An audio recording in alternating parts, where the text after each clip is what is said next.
بسم اللہ الرحمن الرحیم۔ ملفوظات حضرت مسیح موعود 8 نومبر سن 1902۔ منگیر سے محمد رفیق صاحب بی اے اور محمد کریم صاحب تشریف لائے ہوئے تھے۔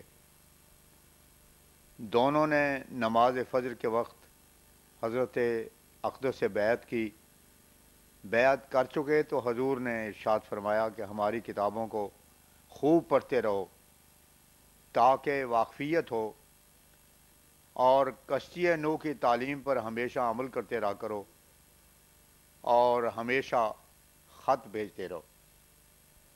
ظہر کے وقت حضرت اقدس نے ایک نووارث صاحب سے ملاقات کی اور ان کو تاکید فرمائی کہ وہ اپنے والد کے حق میں جو سخت مخالف ہیں دعا کیا کریں۔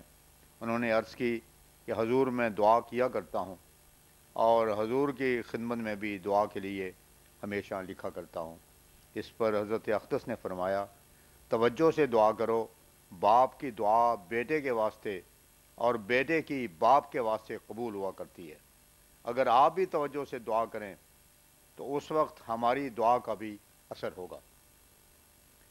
لاہور سے ایک شخص کا خط آیا کہ اسے خواب میں حضرت اقدس کی نسبت بتلایا گیا ہے کہ آپ سچے ہیں۔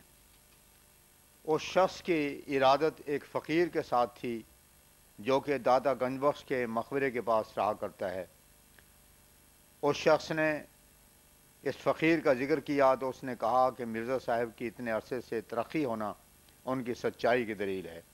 پھر ایک اور مست فقیر وہاں تھا، اس نے کہا بابا ہمیں بھی پوچھ لینے دو۔ دوسرے دن اس نے بتلایا کہ خدا نے کہا کہ مرزا مولا ہے۔ پہلے فقیر نے کہا کہ مولانا کہا ہوگا کہ وہ تیرا اور میرا ہم جیسے سب کا مولا ہے۔ حضرت اقدس نے فرمایا کہ آج کل خواب اور رویا بہت ہوتے ہیں۔ معلوم ہوتا ہے کہ اللہ تعالیٰ چاہتا ہے کہ لوگوں کو خوابوں کے ذریعہ اطلاع دے۔ خدا تعالیٰ کے فرشتے اس طرح پھرتے ہیں جیسے آسمان میں ٹڈی ہوتی ہے، وہ دلوں میں ڈالتے پھرتے ہیں کہ مان لو مان لو۔ پھر ایک اور شخص کا حال بیان کیا جس نے حضور کے رد میں کتاب لکھنے کا ارادہ کیا تو خواب میں حضرت صلی اللہ علیہ وسلم نے اسے فرمایا کہ تو رد لکھتا ہے اور اصل میں مرزا صاحب سچے ہیں۔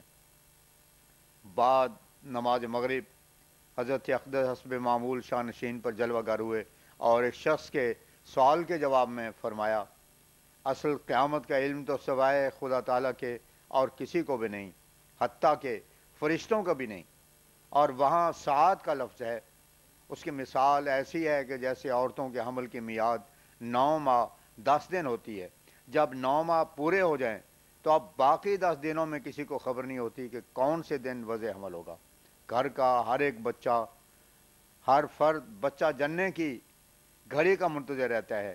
اسی لیے قیامت کا نام ساعت رکھا ہے کہ اس گھڑی کی کسی کو خبر نہیں۔ خدا تعالیٰ کی کتابوں میں اس کی جو علامات ہیں، ممکن ہے کہ ان سے کوئی آدمی قریب قریب اس زمانے کا پتہ بھی دے دے، مگر اس ساعت کی کسی کو خبر نہیں ہے، جیسے وضع حمل کی ساعت کی کسی کو خبر نہیں۔ ایک ڈاکٹر سے بھی پوچھو تو وہ بھی کہے گا کہ 9 ماہ اور 10 دن، مگر جو ہی 9 ماہ گزریں پھر فکر رہتی ہے کہ دیکھیں کون سے دن اور کون سی گھڑی ہو۔ کتابوں سے معلوم ہوتا ہے کہ 6000 سال بعد قیامت قریب ہے۔ اب 6000 سال تو گزر گئے ہیں، قیامت تو قریب ہوگی، مگر اس گھڑی کی کسی کو خبر نہیں۔ اس کے بعد مولوی محمد علی صاحب نے ایک خط سنایا جس کا خلاصہ یہ تھا کہ کشمیر سے ایک پرانا صحیفہ ایک پادری نے حاصل کیا ہے جو کہ 2000 سال کا ہے۔ اس میں مسیح کی آمد اور منجی ہونے کی پیشگوئی ہے۔ حضرت اقدس نے فرمایا، بعض وقت پادری لوگ عیسوی مذہب کی عظمت دل نشین کرانے کے واسطے ایسی مصنوعات سے کام لیتے ہیں۔ ہمارے نزدیک اس کا معیار یہ ہے کہ اگر اس صحیفے میں تثلیث کا ذکر ہو تو سمجھنا چاہیے کہ مصنوعی ہے، کیونکہ خود عیسویت کی ابتدا میں تثلیث کا عقیدہ نہ تھا بلکہ بعد میں وضع ہوا۔ پھر اس امر پر تذکرہ ہوتا رہا کہ قدیم اور اصل لفظ عیسیٰ ہے، یہ یسوع۔ حضور نے فرمایا کہ پرانا نام عیسیٰ ہی ہے۔ تمام عرب میں عیسیٰ کا لفظ ہے۔ یسوع کا ذکر پرانے عرب اشعار میں بھی نہیں پایا جاتا، چونکہ عیسیٰ نبی تھے، اس لیے مثلتاً انہوں نے کسی موقع پر عیسیٰ کو بدل کر یسوع بنا لیا ہو۔ یہ بھی تعجب ہے کہ آج تک کسی اور نبی کا نام نہیں الٹا، صرف انہی کا الٹا، اور مذہب انہی کا الٹا ہے۔ ایسے ہی کسی کا شعر ہے، نہ ہو کیوں کر ہمارا کام الٹا، ہم الٹے بات الٹی یار الٹا۔ اس کے بعد حضرت حکیم مولانا نور الدین صاحب نے عرض کی کہ ساری اناجیل میں کہیں عیسیٰ کا نام نہیں آیا، یسوع کا آیا ہے۔ 9 نومبر سن 1902 حسب معمول نماز مغرب کے بعد حضرت مسیح موعود شاہ نشین پر جلوہ افروز ہوئے، اور جو مضمون اعجاز مسیح اعجاز احمدی مشمولہ قصائد عربی آج کل زیر تحریر ہے، اس کے متعلق زبان مبارک سے ارشاد فرمایا کہ اس کی نسبت دل گواہی دیتا ہے کہ یہ بالکل اللہ تعالیٰ کی طرف سے ہے۔ اس کے بعد حضور نے مولوی عبدالکریم صاحب کی طرف مخاطب ہو کے فرمایا، آپ بھی دیکھیں گے تو پتہ لگ جائے گا، جس طرح کلمہ کی گواہی دی جاتی ہے اسی طرح اس کی بھی گواہی دی جاتی ہے کہ یہ من جانب اللہ ہے۔ یہ حالت بھی ہوتی رہی ہے کہ ذرا اونگائی اور ایک شعر الہام ہو گیا۔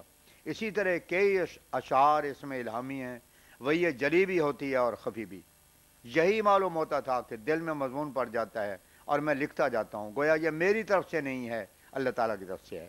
خدا تعالیٰ کی مدد سے اس قدر یقین ہے کہ یہ کاروبار ایک دن میں ہو سکتا تھا، دیر تو اس لیے لگتی ہے کہ دوبارہ دیکھنا پڑتا ہے۔ کاپی وغیرہ بھی صحیح کرنا فرض ہے، ہر ایک بات میں دیکھا گیا ہے کہ سب سامان خدا تعالیٰ نے اول ہی سے کیے ہوئے ہیں۔ قصیدوں میں واقعات کا نبھانا ایک مشکل امر ہوا کرتا ہے، شاعر ایسا نہیں کر سکتے، ان کو قافیہ ردیف کے لیے بالکل بے جوڑ باتیں اور الفاظ لانے پڑتے ہیں۔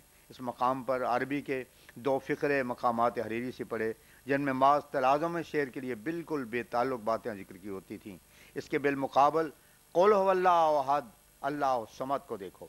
فرمایا قرآن شریف کی فصاحت و بلاغت کے دعوے پر بعض نادان آریہ اور عیسائی کہہ دیتے ہیں کہ مقامات حریری وغیرہ بھی فصیح و بلیغ ہیں، مگر وہ یہ نہیں بتا سکتے کہ ان میں یہ دعویٰ کہاں کیا گیا ہے اور ان کتابوں میں کہاں پر یہ بتصریح لکھا گیا ہے کہ قرآن مجید کی تعدی کے مقابلے میں ہیں، اور علاوہ ازیں ان کو قرآن کے مقابلے میں پیش کرنا بالکل لغو ہے، کیونکہ قرآن شریف میں حقائق و معارف کو بیان کیا گیا ہے اور ان کتابوں میں صرف لفظوں کا اتباع کیا گیا ہے، واقعات سے کوئی غرض ہی نہیں رکھی گئی۔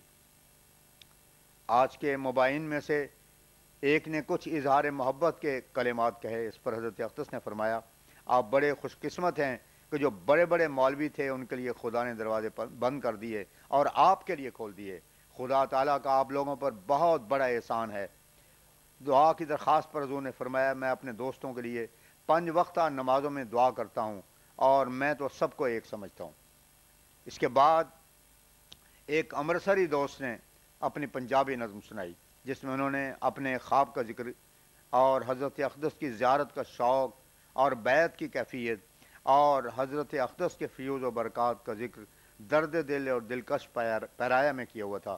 حضرت اقدس خود بار بار زبان مبارک سے فرماتے تھے کہ درد اور رقت سے لکھا ہوا ہے۔ ایک مقام پر حضرت اقدس نے فرمایا، ہند میں 2 واقعے ہوئے ہیں، ایک سید احمد صاحب کا اور دوسرا ہمارا۔ ان کا کام لڑائی کرنا تھا، انہوں نے شروع کر دی، مگر اس کا اتمام ہمارے ہاتھوں مقدر تھا، جو کہ اب اس زمانے میں بذریعہ قلم ہو رہا ہے۔ اسی طرح عیسیٰ علیہ السلام کے وقت جو نامرادی تھی وہ 600 برس کے بعد حضرت صلی اللہ علیہ وسلم کے ہاتھوں سے رفع ہوئی۔ خدا تعالیٰ بھی فرماتا ہے کہ وہ کامیابی اب ہوئی ہے۔ دجال کے یکچشم ہونے پہ حضور نے فرمایا، میں نے اس کے نسبت یہ بھی سنا یا دیکھا ہے کہ اس کی دونوں آنکھیں عیب دار ہوں، سنا اور یا دیکھا ہے کہ اس کی دونوں آنکھیں ہی عیب دار ہوں گی، جیسے کہا کرتے ہیں کہ ایک چشم گل اور دیگر بالکل۔ اس کے یہ معنی ہیں کہ انہوں نے 2 کتابوں پر غور کرنی تھی، ایک تورات، دوسرے قرآن مجید۔ سو قرآن مجید سے متعلق تو آنکھ رہی نہیں اور وہ کچھ بھی نہیں دیکھتے، اور تورات پر بھی کچھ دھندلی سی نظر ہے کہ اسے اپنی تائید میں برائے نام رکھتے ہیں۔